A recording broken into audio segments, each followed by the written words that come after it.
Hello everyone, this is Lorenz Heiler from USD. I am working for the USD since a few years now as a PCI DSS and PA-DSS assessor.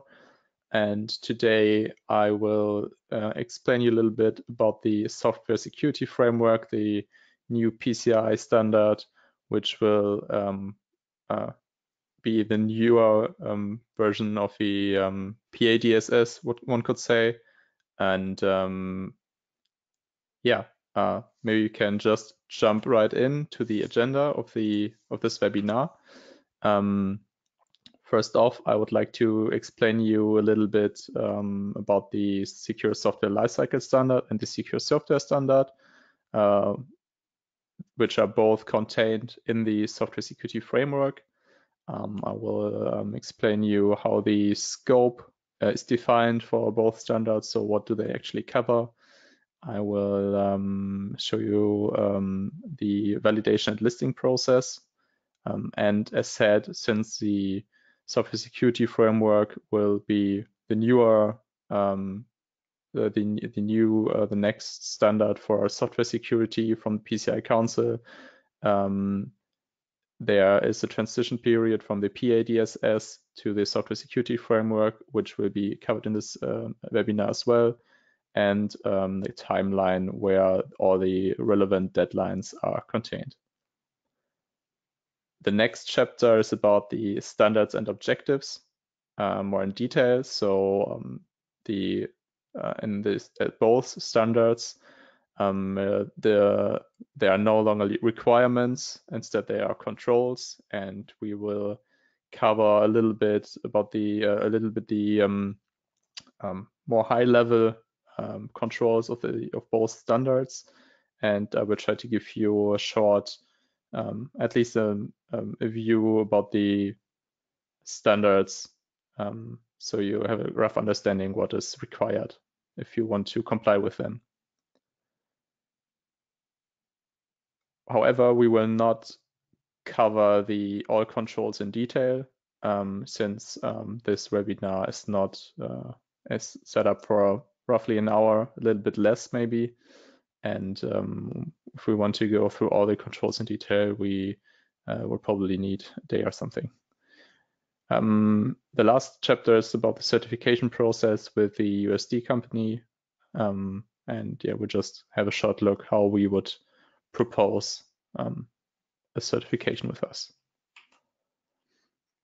Okay, so first off, as already said, the Software Security Framework is a framework and therefore consists of currently two standards: the Secure Software Lifecycle Standard, or short Secure SLC, and the Secure Software Standard.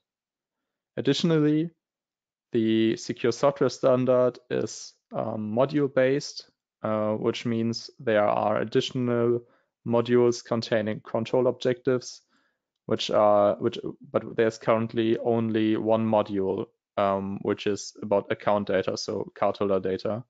And the PCI Council is actually planning to add further modules for specific use cases or technologies.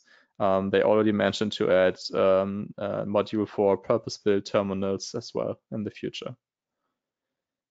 However, these modules only have to be used if they are applicable, actually.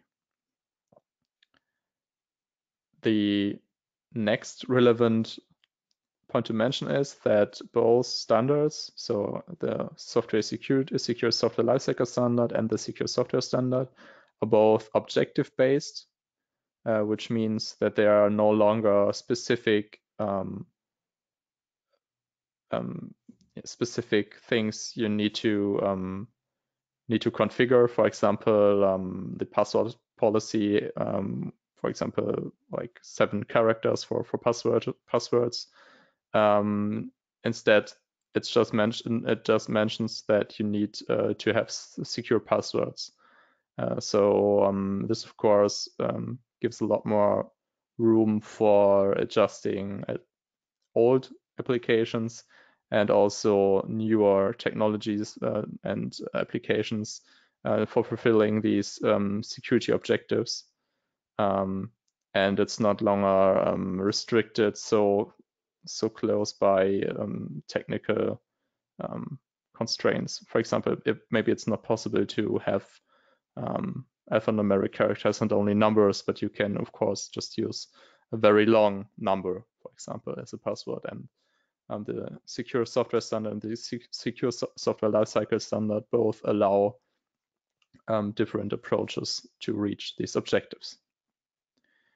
The secure software lifecycle standard is a standard which is usually applied to once for each vendor. So it is possible to use it multiple times on the same vendor. For example, when the development processes are a lot different for specific business units and therefore specific applications. The idea is, however, to use it once per vendor, so to verify that all the software lifecycle activities are in place, and this is in place, and that they are in place for every application. So you can say, for example, the change risk and vulnerability management is the same for the whole company, and then this will be assessed as part of the secure software lifecycle standard and is in place for all applications which are developed by this business unit or this vendor. Additionally, there are things covered for example, like testing methods, technologies, and results of testing, but also tools and technologies which are used as part of the secure SLC. For example, versioning tools like Jira or like Git, or ticket systems like Jira. However, the major part of this assessment is on processual layer and on policy layer. When a vendor decides to be certified with the secure SLC, the PCI Qualified Vendor will verify that all secure SLC requirements or controls are in place at the vendor, and this will result in a PCI SLC Qualified Software Vendor. For the secure software standard, this is different. The secure software standard is applied for each payment software in a specific version which the vendor wants to get certified. So there can be multiple assessments for multiple versions, multiple software, which is what the vendor wants to get certified. Therefore, the requirements or controls from the secure software standard are a bit more specific to the application. For example, all software functions have to be covered, like input and outputs, error handling, encryption, and so on. Nevertheless, also documentation for customers like the vendor security guidance, which is more or less equivalent to the PA-DSS implementation guide, are also part of this assessment. Also, everything that is that are tools and functions which are used by the payment application, like logging, for example, are also part of this application, and the PCI DSS compliant testing environment where this application is developed in and can be tested, and the environment where the application can be tested by the assessor, which should be similar or basically the same as the environment where the customer actually deploys the application. The validation is a bit different. As I already said, there are this standard is module based, so we have the secure software core requirements, which are applied on the payment software and are verified by the assessor. And then the assessor has to check if there are applicable platform-specific requirements or applicable function-specific requirements, which have to be assessed as well. Currently, there's only module A about cardholder data security, which is a function-specific requirement, and this then has to be validated as well. And the end result would be a PCI validated payment software.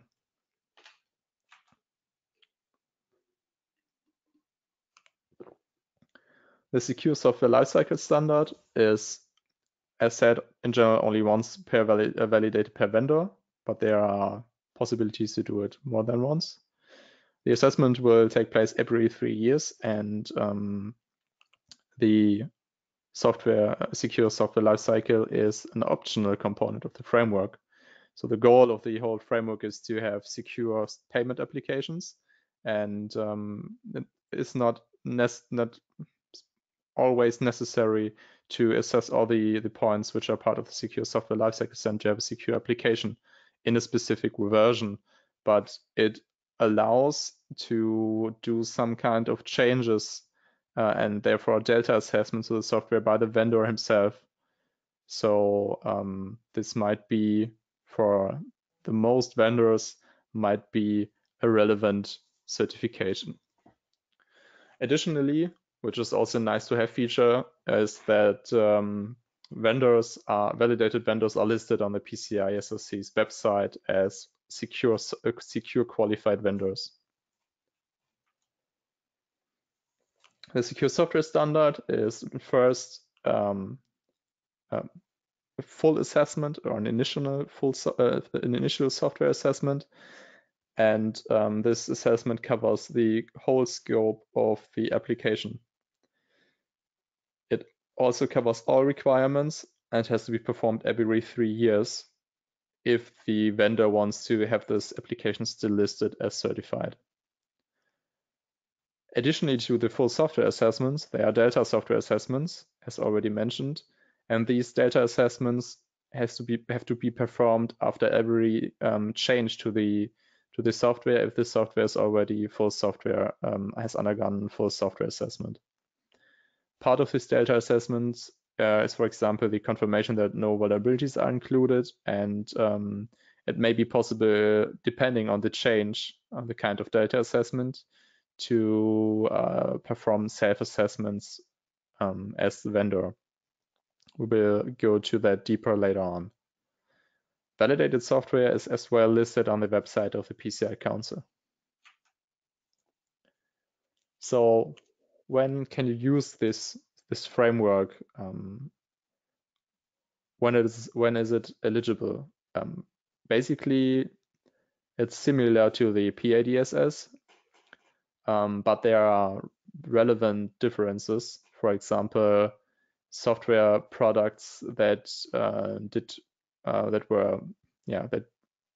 are facilitating clearing only, for example, it's not possible to use PA-DSS for these applications. For the software security framework, it is possible to certify these applications because only all applications that store, process, or transmit cleartext account data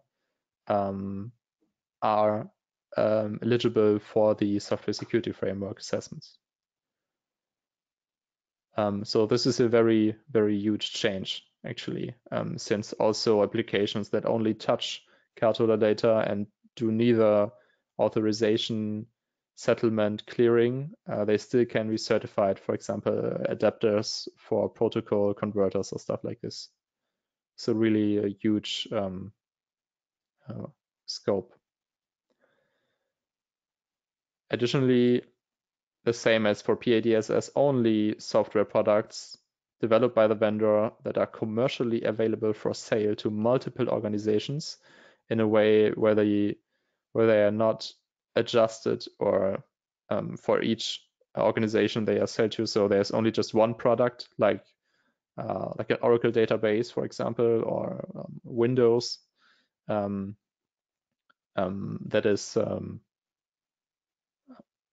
that can be bought by your customers. So then this is we usually define it as, or the council defines it as, off-the-shelf products. So no customizations for different organizations or customers. So when is the software security framework not eligible? It is not eligible for in-house developed payment software that is only used by the company that developed it. So just in-house software. Also, it's not eligible for consumer for payment software that is used on end consumer electronic mobile devices like smartphones, which are not only dedicated to payment acceptance for transaction processing. Additionally, it's not eligible for payment software that is intended for use on hardware terminals, since there are other standards from the PCI Council that do cover this these kind of software, like the PTS standard. The last bullet point addresses commercial operating systems, which are maybe used for installing the payment software, but which are not an integrated component of this payment software. The same applies for databases, which are utilized but are not an integrated component of the payment software. And the last point for ineligibility is the if there are system monitoring or network management services which are part of the same environment as the payment software, they are not an integrated component, then they are as well not part of, they are not eligible for the PCI Software Security Framework. So when you decide to certify your application with the software security framework on the standards containing it, you're probably thinking first about your merchants, so your customers, or probably you are a merchant. And for this case, there are some benefits, since a merchant who has to do PCI-DSS usually wants software that can be configured in a way to comply with PCI-DSS. And the software security framework and the secure software standard specifically allows software, or is written in a way that software who is certified with secure software standard will be PCI-DSS, or it is possible to configure them in the way to be PCI-DSS compliant, which is sadly not for all software in the world the case. So this is a huge benefit. And the merchants can easily find the validated software through the listing on the website from the PCI Council. For the vendor himself, there are also some benefits, especially in comparison with the PA-DSS. As already said, there's an expanded program eligibility. So there are more applications possible to certify with the standard. There's a listing on the Council's website. It is a bit more easier to manage the listed payment software. Some minor tweaks. Additionally, because of the objective-based approach, there's a greater flexibility for meeting the requirements. And for some data changes, it's possible to do self-attestations. As said, we will go deeper to that topic later on. And the last point, which is really important if you're doing the software security, the secure SLC program, then you are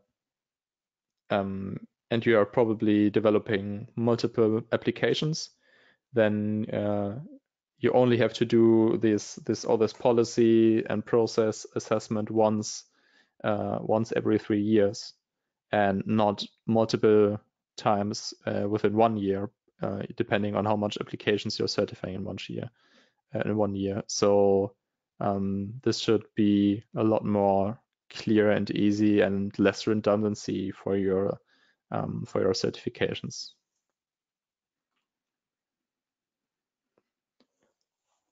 So to go a bit more into detail regarding the scope of the requirements for the secure SLC, The requirements apply to vendor policies and processes, tools and technologies, techniques, personnel, supporting processes, change management, vulnerability management, risk management, the versioning methodology of your application, customer guidance like the PA-DSS implementation guide, and the whole stakeholder communications.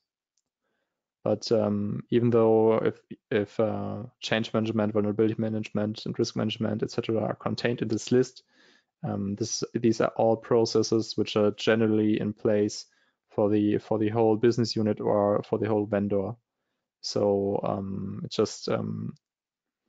it's usually tested in a way that these processes are verified by inspecting this process specifically for some applications. So like sampling to verify that these defined processes are actually lived. Required documentation and materials are basically primarily results from tests and vulnerability management, and policies and processes, as well as standards, eventually requirement mappings, training materials for your employees, feature lists of the applications, inventories of assets, change management, risk assessments, all these processes and the corresponding results are part of the secure SLC. It might also be possible to have additional documentation which makes things more clear, which are not covered in this list. For the secure software standard, the requirements apply to the processes used by the software to support security, and mainly to the payment software functionality, like inputs, outputs, error handling, interfaces, connections, data flow, security control. So basically the whole applications functionality. And it also applies to the vendor security guidance, which we saw also for the secure SLC. But this is now specifically for this application, as well as supported platforms and execution environments. This is the topic I already mentioned for the test and deployment environment. And additionally, tools and functions are used to access critical assets, as well as components and dependencies might be part of this assessment, and the requirements of the secure software standard may apply. Required documentation and materials may include or definitely include the payment software itself. So since the assessor will really inspect this in detail, and to do it, necessary hardware and software accessories have to be supplied as well. For example, software to simulate payment transactions, and operational support functions on the software have to be performed as well. And therefore, sometimes additional software tools or hardware has to be provided. For example, the assessor will probably not have an ATM to test software for it. So there might be necessary hardware to have which has to be provided by the vendor.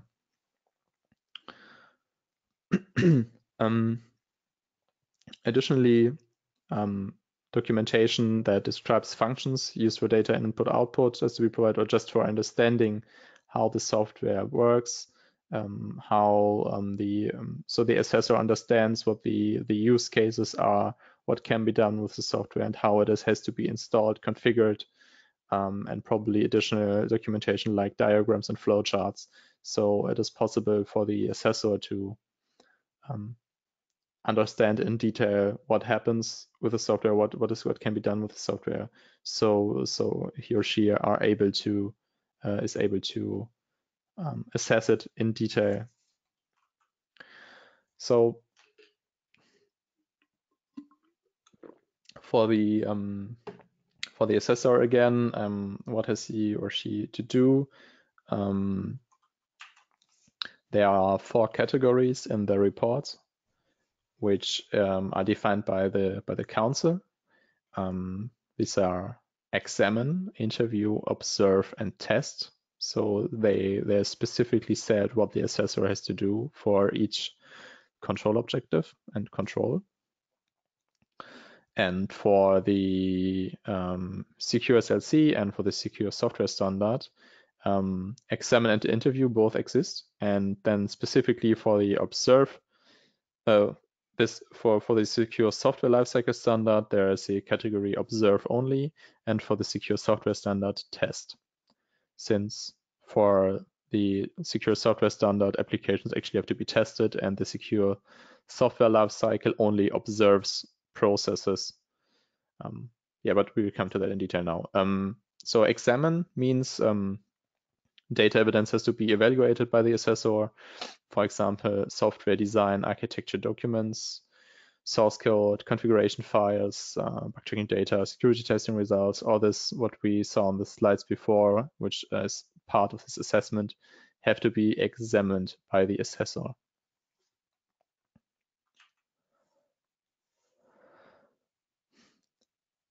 Of course, there's also the test requirement interview, which means that the assessor will talk with employees about some processes and activities to verify that they perform to verify that they perform specific activities, and if they are performing the activities as they are defined in the documentations, which were examined in the step before.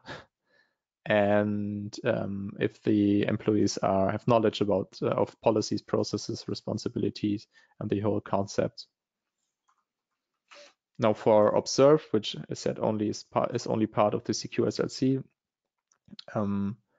the assessor has to watch an action or process in the environment, which does not mean that he has to see that how a developer, for example, is doing the secure coding training, or how they are developing code, like with over-the-shoulder inspection, but more to understand these processes.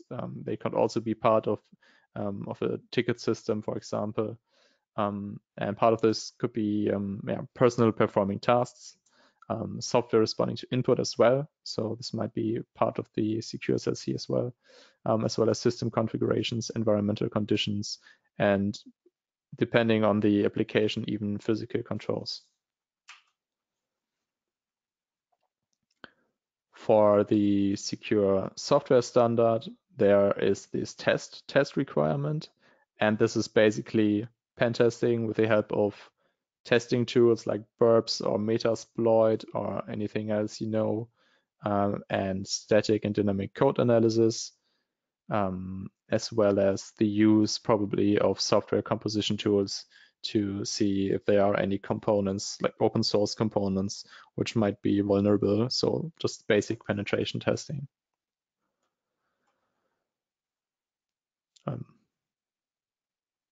And now for the a short overview about the whole assessments. Again, we have the secure SLC assessment. As said, this is an optional component of the secure software framework. It has to be done every 3 years from the date of successful first qualification. And yeah, it will be possible to do some kind of delta changes, which we cover in the next slides. The secure software standard is a mandatory standard of the secure software framework. So if you decide to go through this program, you will have to do this one. This also has to be performed every 3 years and will result in the vendor's payment software being accepted and listed by the PCI Council on their website. Additionally, the data assessments, which are as well mandatory for all changes, have to be performed in between, and the data assessment do not extend the validation period of the full software assessment. So even though you have a 3-year certificate, you have done your full software assessment, and in this 3 years until the validation expires, you're doing 10 delta software assessments, you still have to do another full software assessment after 3 years. So now for the probably most interesting part in regards of this whole standard construct and assessments construct. We have 2 slides which are basically the same for non-SSLC qualified vendors and for secure SSC qualified vendors, but there is one change, and I will just spoil it a little bit to you. So this tick will change, and yeah, so then just go from the top to the bottom. We have the different types of these software submissions. As said, full software validations, initial full software validations, annual attestations, and some different kind of changes. And then we have in the rows, we have in the columns, we have the different kind of assessments which have to be performed and the frequency. So the first column is assessment by a PCI Qualified Assessor, which is usually an on-site assessment.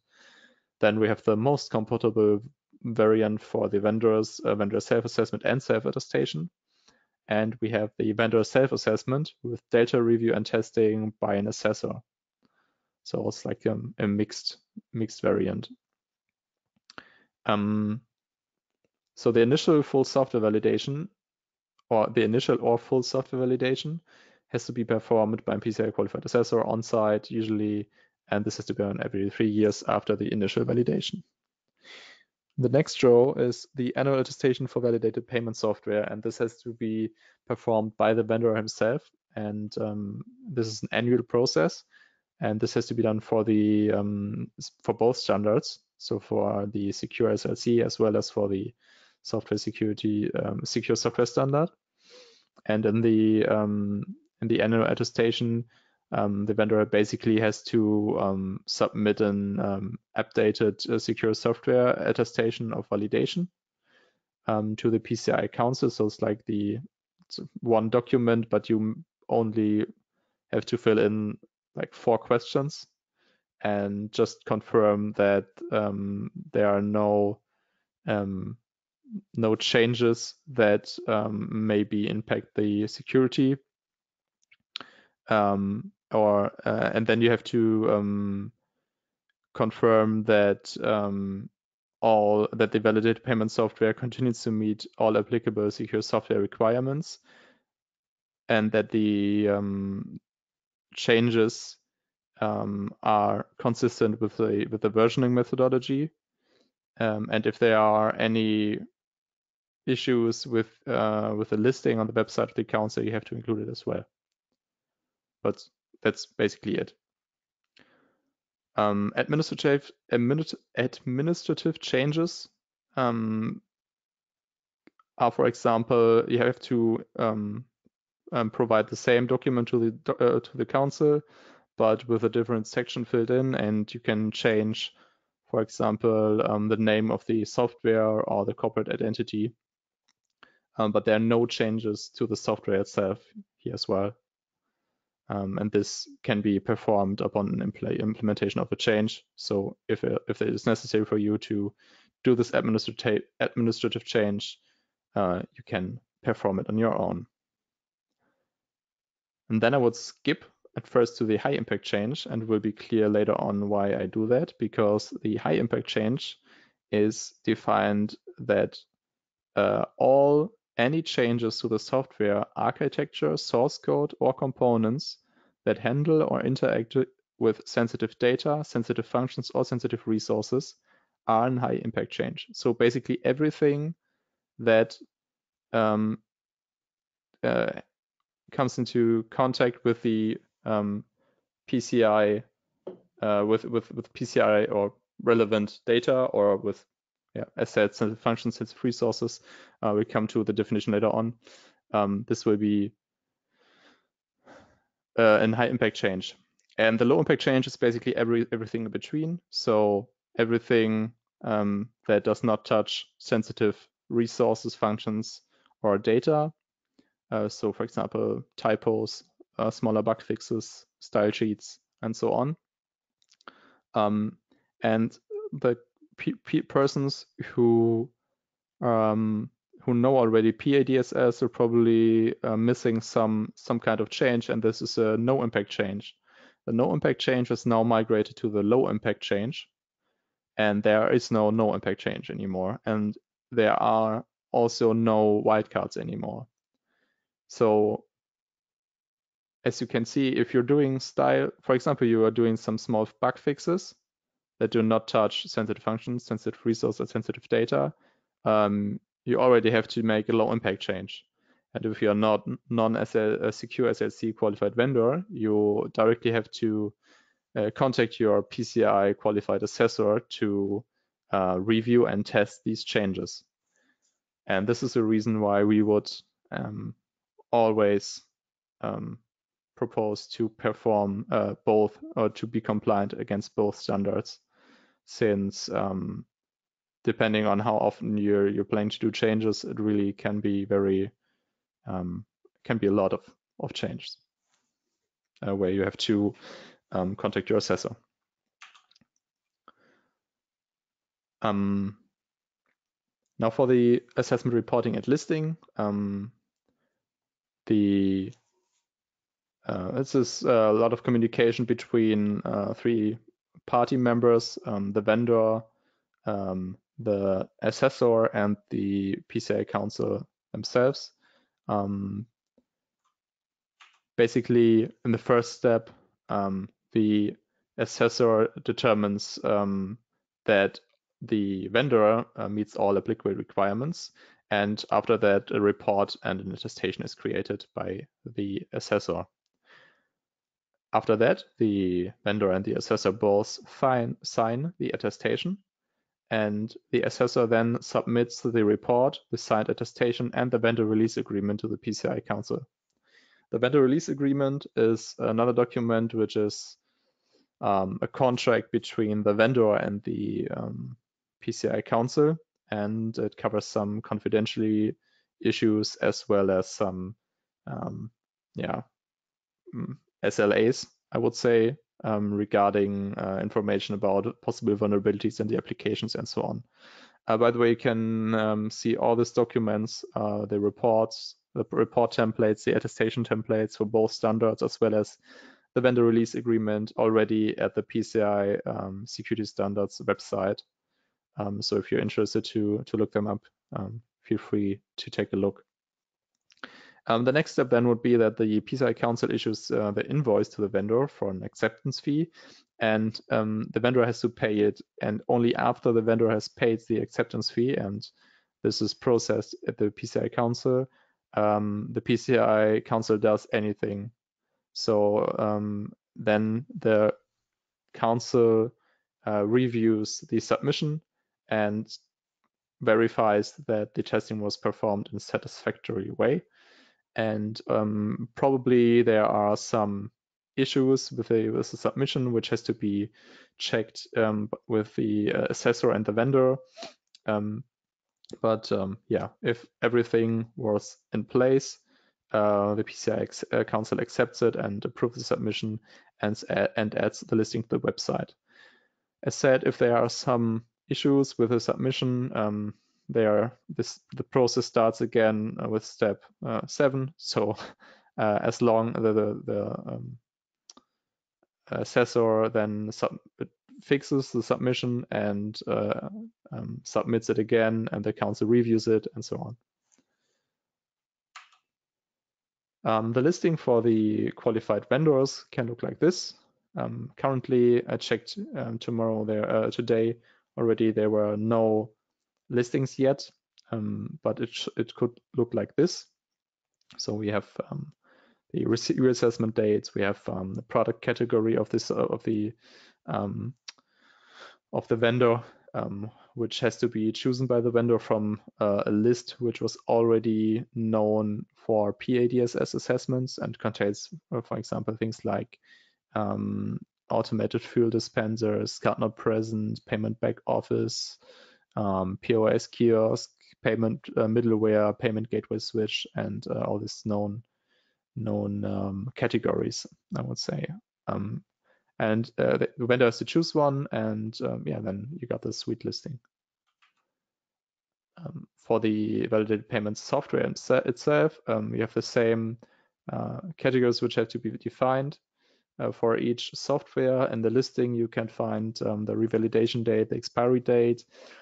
So basically the same as for PA-DSS. You have the version of the software, tested platforms, operating systems, required dependencies, and so on.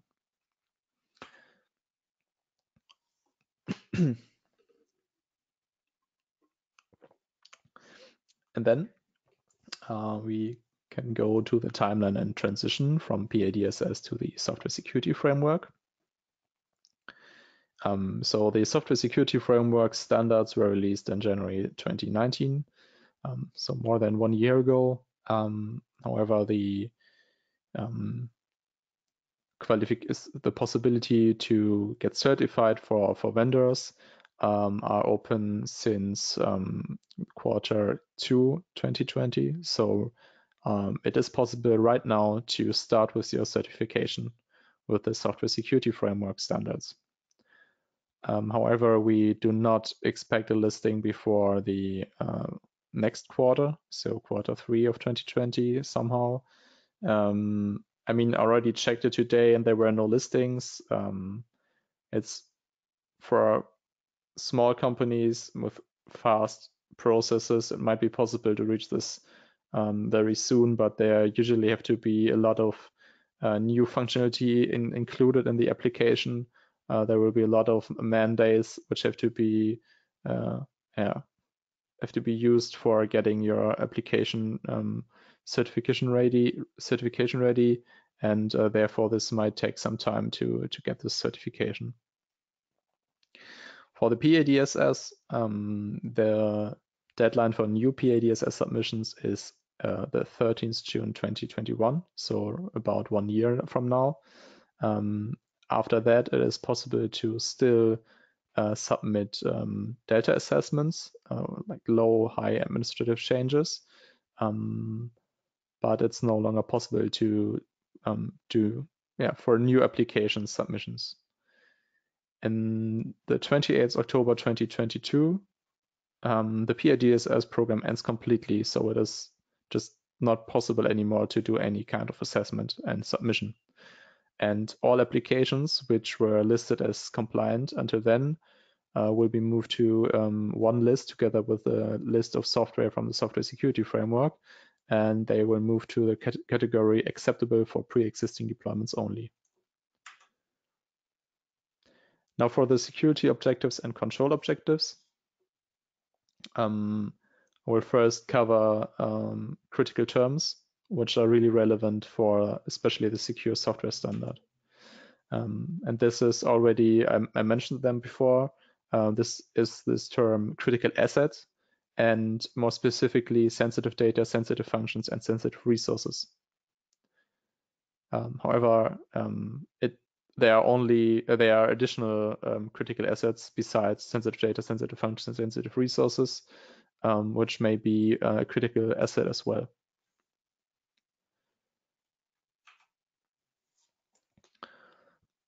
Sensitive data, for example, may include or does include, but it's not limited to card holder data, sensitive authentication data, tokens, cryptographic key materials, and so on.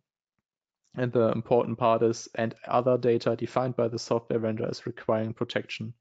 So it may be possible or it is allowed for each software vendor to specify for their application more sensitive data as that what is listed here. For example, voucher codes or other data which is part of the application and is sensitive and needs protection. It is important to understand that all requirements or controls of the secure software standard are only applied on these defined critical assets. So the vendor has to define a list of all critical assets in the more or less the beginning of the assessment, since the whole assessment is based on this list, and therefore it does make sense to include data which is not in this list here, but which might be necessary to protect in a very good way. Additionally to sensitive data, there are sensitive functions. Sensitive functions include authentication functions, cryptographic functions, communication protocols, and so on. And I think it's pretty straightforward what is meant with the sensitive functions as it is with sensitive data. However, there's also the category sensitive resources, which is probably not that trivial. And with sensitive resources, it is examples for it are shared files, registry keys, environmental settings, communication channels, and so on. But the idea is that these resources are often provided by an underlying operating system, for example, or other applications, let's say the SSH config or an Apache web server, for example. So these would be examples for sensitive resources. It may be also the case that sensitive resources constitute sensitive data and may therefore require protection in some form. Okay, now I would hop into the secure software lifecycle standard a bit more in detail. We already talked about the scope, what is part of the assessment, about the critical terms, and now we'll just give you a short overview about the actual control objectives of these standards. So for the secure software lifecycle, the Council thought about some security objectives, and these are the ones here in orange. This is the software security governance, secure software engineering, secure software and data management, and security communications. The control objectives are the white ones below the security objectives, and the control objectives for software security and governance is security responsibility and resources. And this control objectives does include controls for getting responsibilities, include controls for the definition of responsibilities. So for each personal group, it must be defined what kind of responsibilities they have, and they have to be trained in a way so they can perform their responsibilities and their functions. This, for example, an example for this could be secure software developers, and that they have performed secure coding training. Software security policy and strategy contains controls for a security policy, which has to contain all objectives of the secure SLC. It has to contain measurable goals and has to be approved by senior leadership. Additionally to this policy, there has to be a strategy in place how the goals have to be, how they are implemented, or how it's possible to actually reach these goals. And it also includes some QA processes. The secure software engineering security objective includes threat identification and mitigation, so general processes and definitions for critical assets, mitigations, and discovered threats. Vulnerability detection and mitigation, so again, general processes for vulnerability management, including mitigation, throughout the whole secure software lifecycle.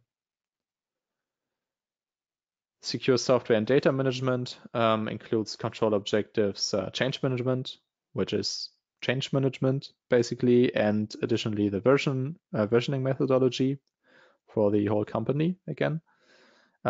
Software integrity protection includes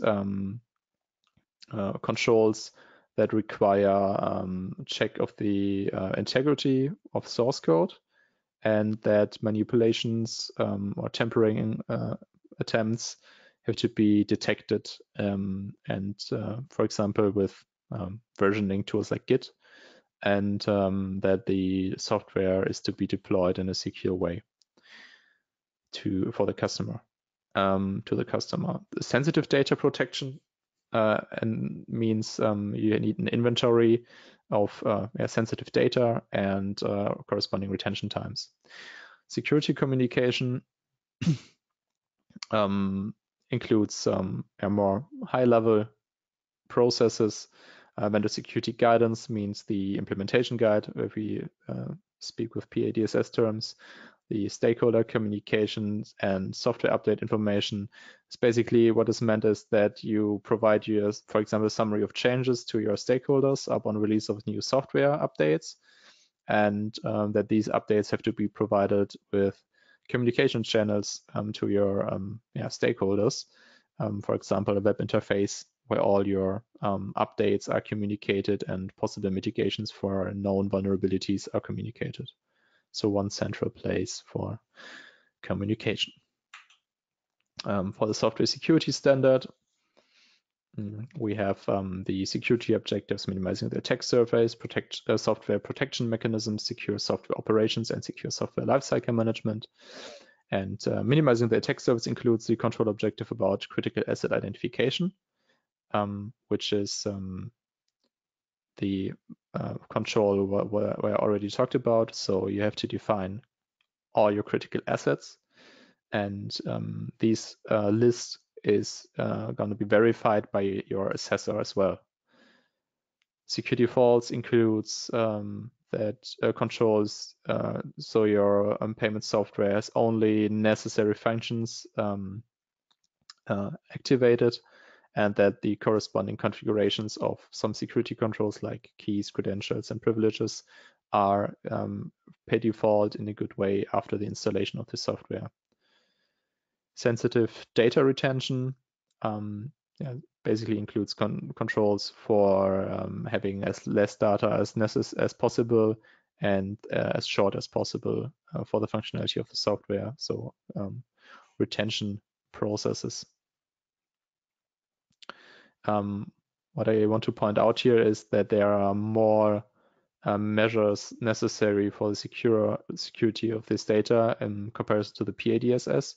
For example, also transient data falls now under sensitive data and has to be protected accordingly. For example, data in the memory. Software protection mechanisms include critical asset protection. So this is basically threat modeling, authentication and access control, which means that access to critical assets is restricted as much as possible, and there are strong authentication methods. Sensitive data protection means that all sensitive data has to be secured anywhere it is stored and transmitted, for example, with cryptography. And there we come to the next point, use of cryptography, where it is defined how cryptography has to be used. This includes controls regarding algorithms, methods, and industry standards like NIST, ANSI, ISO, and so on. But it also includes new requirements, for example, requirements regarding the random number generation and seeds for cryptographic algorithms. Secure software operations include activity tracking, which is logging, more or less, to stay on a high level, and attack detection. And attack detection is also pretty new in comparison with PA-DSS. And there are some controls for the verification, the integrity of the software, for example, with file integrity monitoring, and requirements for implemented brute force protection within the software directly. And the last security objective for the secure software standard is secure software lifecycle management. And all these bullet points we had already in the secure SLC slide, but with a focus on the general processes of the company. And these here are specifically for the payment application, but there is, of course, an overlapping. What is missing on the slides are the control objectives for the currently only module A, which are sensitive authentication data and cultural data protection. Both controls are more or less copy-paste from the PCI DSS and PA-DSS, and include protection of the SAD, so only sensitive authentication data may only be stored until authorization, and only be allowed longer if you're an issuer. And cardholder data protection just includes this basic requirements for the secure deletion of cardholder data, masking of PANs, and so on. So this would be roughly the content of this software security framework. And if you decide to go through the certification process with us, we propose the following steps. First off, we would propose having a workshop with us, and this workshop will probably be about 1 or 2 days, depending on the scope. So we can discuss all the controls. We can discuss if this framework is even is relevant for you, if you want to do the secure SLC, what this means for you, if it helps you, and so on. We can go through all the security controls in detail, the control objectives in detail, to see if there are things you really have to work on before we even start with the gap analysis. And the gap analysis would be the next step. So when you already have a feeling that we might already start, or if you want to have a health check, what exactly is missing, if you really need a to-do list after the gap analysis, then we should do it this way. And just go through all the controls in detail on the payment software and for your secure SLC topics. And additionally to that, and we would really recommend the gap analysis because, for example, the critical asset list should be validated before we start with the assessment, and probably it's not complete, and there are